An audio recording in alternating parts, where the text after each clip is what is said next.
On the night of January the 28th, 1985, John Denver was hundreds of miles from the room where music history was being made, and by almost any fair measure, he should have been standing inside it. In a converted studio on La Brea Avenue in Los Angeles, more than 40 of the biggest names in music were gathering after midnight to record a single song meant to raise money for a famine half a world away. And John Denver, who had spent longer fighting that same hunger than most of the singers walking through that studio door, was not among them. He had not lost his voice. He had not lost his gift for making a room go still with nothing but a guitar and a melody. For most of the previous decade, that gift had made him one of the most successful recording artists in the entire country, a man whose television specials brought grandparents and grandchildren to the same couch on a Sunday night, and whose songs about mountains and back roads had become as familiar in American living rooms as the evening weather report. He had simply been left off a list, and the reason, when it finally came out, would break the heart of almost anyone who ever sang along to one of his songs in the back seat of a family car. The idea had started the year before, across the ocean, when a group of British and Irish musicians recorded a Christmas charity single to raise money for the famine spreading across Ethiopia, a crisis so severe that images of it had appeared on American evening news for weeks. Watching those broadcasts from home, the singer and actor Harry Belafonte could not shake the feeling that America, with its enormous concentration of musical talent, owed the world a response of its own. He decided the country needed its own version of that overseas effort, a song built the same way, voice by voice, star by star, until the weight of all those famous names could be turned into food and medicine for people who had none. He brought the idea to a talent manager named Ken Kragen, who represented some of the biggest acts in the country, and within weeks, the two of them were building a guest list for what would become the most famous recording session in American music history. A song that Michael Jackson and Lionel Richie were writing together, and that the producer Quincy Jones, the man behind some of the decade's biggest albums, agreed to run. Word of what they were planning moved through the music business faster than anyone expected, and soon managers and agents across the country were calling Kragen's office, each one certain their own client belonged in the room. If anyone in the country had earned a place on that list through simple, unglamorous years of work, it was John Denver. Long before famine in Africa became a story on the evening news, he had already spent the better part of a decade putting his own name behind the fight against hunger, close to home and far away, serving on a presidential commission dedicated to the problem and using his own concerts and his own resources to move food and supplies to people who needed them. Years earlier, he had also started a foundation of his own, built around the same values, dedicated to protecting the natural world he sang about and to bringing people together across whatever divided them.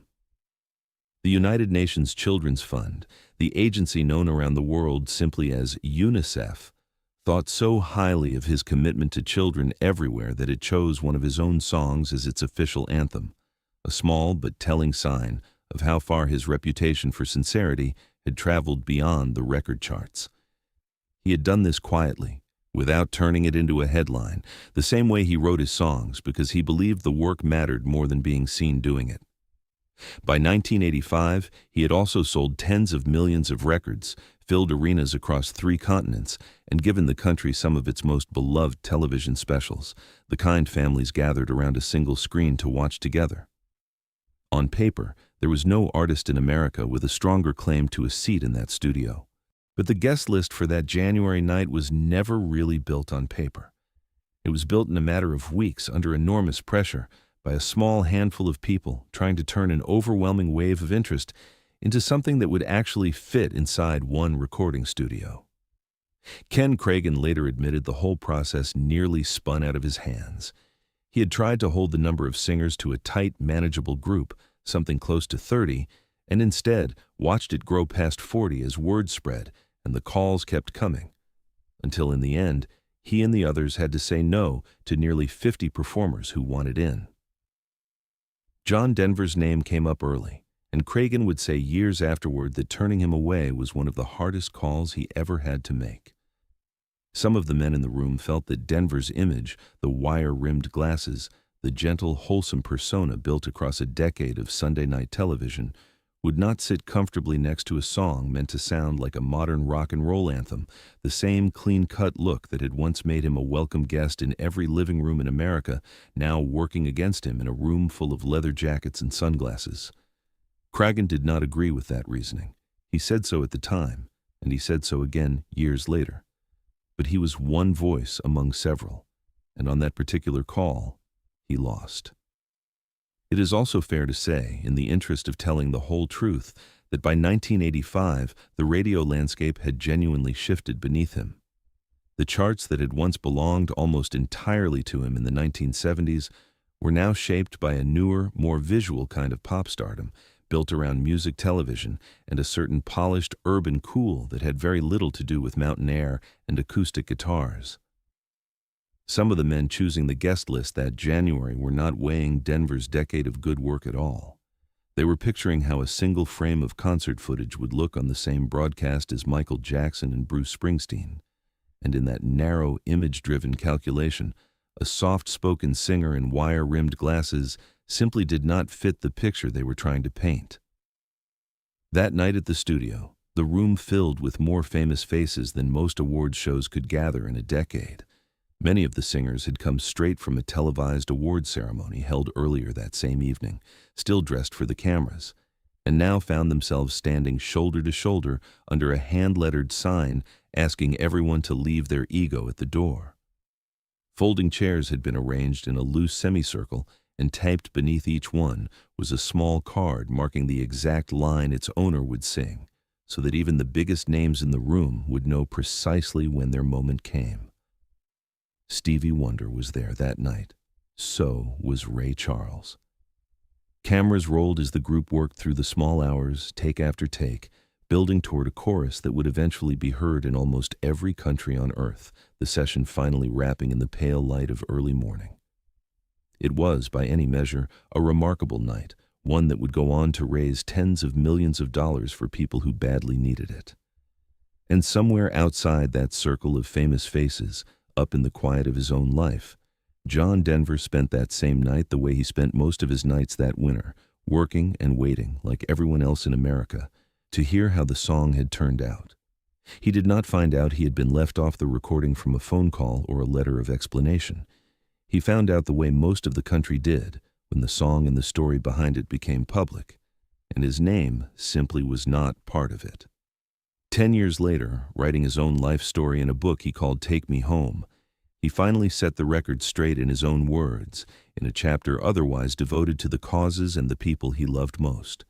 He let the hurt show through in 8 simple words that anyone who has ever been passed over for something they knew they deserved will recognize instantly.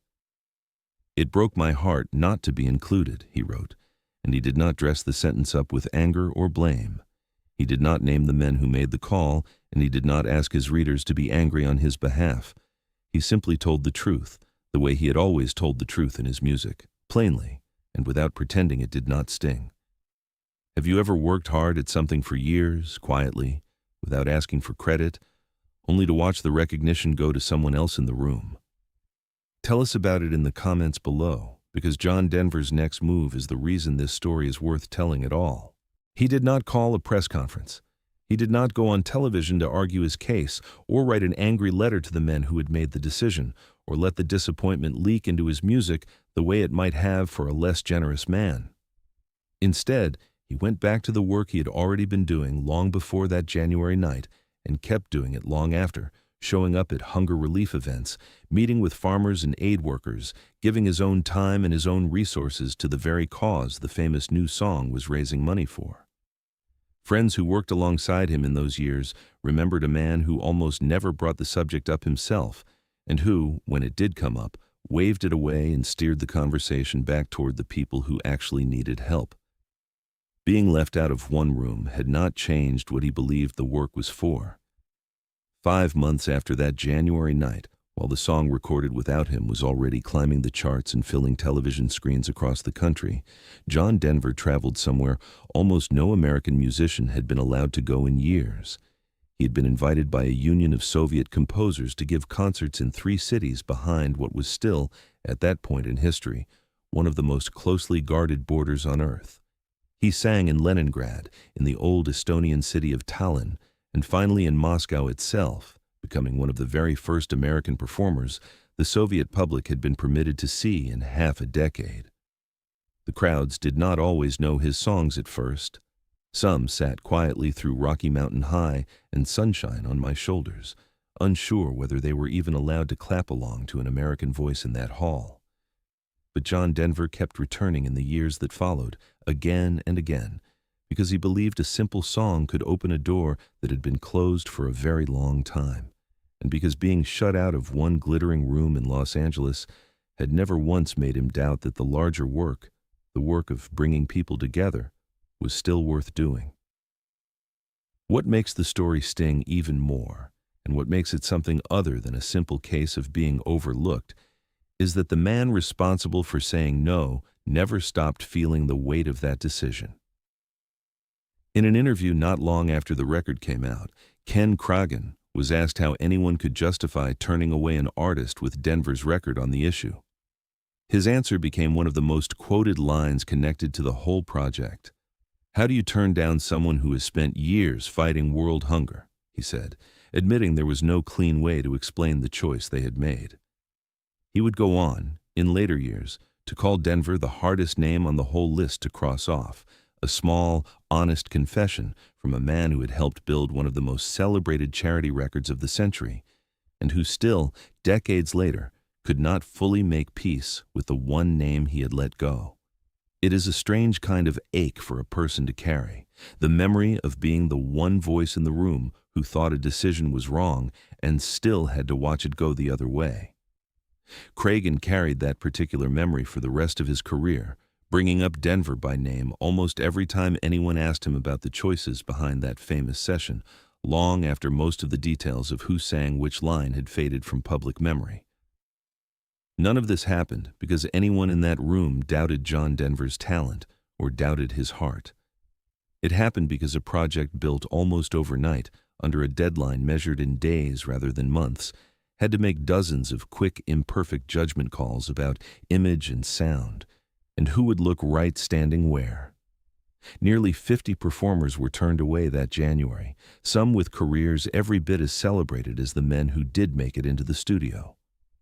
John Denver simply became the name that everyone, including the people who said no to him, remembered longest, because so few artists in the country had a stronger claim to that stage, and because the reason given, that he did not look like a rock and roll anthem, sat so uneasily next to everything he had actually done. There's a particular kind of unfairness in being excluded, not for lack of effort, but for the wrong kind of face, the wrong pair of glasses, the wrong version of cool for a moment that would itself go out of fashion within a few short years. It is the kind of unfairness most people recognize instantly, because most people have felt some smaller version of it themselves, at work, in a friendship, in a room where everyone else seemed to already know the unspoken rule for who belonged and who did not. And yet if you measure an artist by what outlasts a single night in a recording studio, the story does not end where the sting does. In the years since that January, the song built that night has remained an important piece of American music history, a genuine achievement that raised real money for real people. But it is worth noticing what has happened, quietly, to the catalog of the man who was not allowed to stand among its singers. His own song about a winding road home became so woven into the daily life of one American state that lawmakers eventually made it one of their official state songs, sung at graduations and sporting events by people who have never once thought about who was or was not invited to a recording session decades earlier. Another of his songs, written about the high country he loved, became the official state song of Colorado, chosen not by a committee of record producers, but by the people who actually lived among those mountains and felt the song belonged to them. A couple of years after that January night, Denver also received a formal honor for his hunger relief work, official recognition of exactly the kind of contribution that had supposedly made him the wrong fit for a charity record, a quiet vindication that arrived with none of the fanfare of a hit song, but that friends said meant as much to him as almost any award on his shelf. Long after the cameras left that studio, Families were still singing his choruses on long summer drives around campfires, at the kind of gatherings where nobody remembers who won an award that year, but everybody remembers the words. Years later, when the American music industry finally sat down to honor him with a lifetime tribute, the room was filled with younger singers who stood up one after another to say his songs had taught them what it meant to write something simple and mean every word of it. Nobody in that room asked whether he had ever been part of the biggest charity single of the decade. They only wanted to know how he had written songs that still sounded like home 40 years on.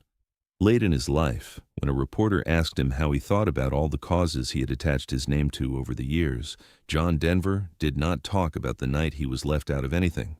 He talked instead about the kind of person he had decided to be, a citizen of the whole world rather than any one industry or any one guest list, someone who had built that identity for himself and had no intention of stepping away from it, no matter who did or did not ask him into the room. It was, in its own quiet way, the truest answer he ever gave to the men who once decided his image did not fit. Belonging was never something John Denver waited on a phone call to confirm. He had already decided, years before that January night, exactly who he was and exactly what his music was for, and no guest list, however famous, was ever going to be the one that got to define him. Play that famous recording today, all these decades later, and it still holds up as a genuine piece of American generosity, dozens of voices layered into one enormous chorus for a cause worth every bit of the effort. But listen closely enough, and there's a small, quiet gap in that chorus too, a place where a warm, clear tenor voice from the Rocky Mountains was supposed to be standing, and was not. That is the real reason this story still moves people decades later. Not because a famous session once said no to a deserving man, but because the deserving man never once let that no become the whole story. Recognition can be handed out by a committee in a hurry. Belonging, the kind that lasts, has to be built one honest year at a time, and John Denver had already spent a decade building his before anyone ever had the chance to leave him off a list. Somewhere tonight, someone is doing exactly what he did, showing up for work that matters without waiting for an invitation to prove it counts. If this story reminded you that the room you were not let into is never the whole measure of your worth, we would love to hear about it in the comments below. Share this with someone who has ever felt passed over for something they truly earned, because they deserve to hear how this one turned out. And if you want the next quiet, true story about the man behind these songs, go ahead and subscribe, because there are a great many more nights like this one still waiting to be told.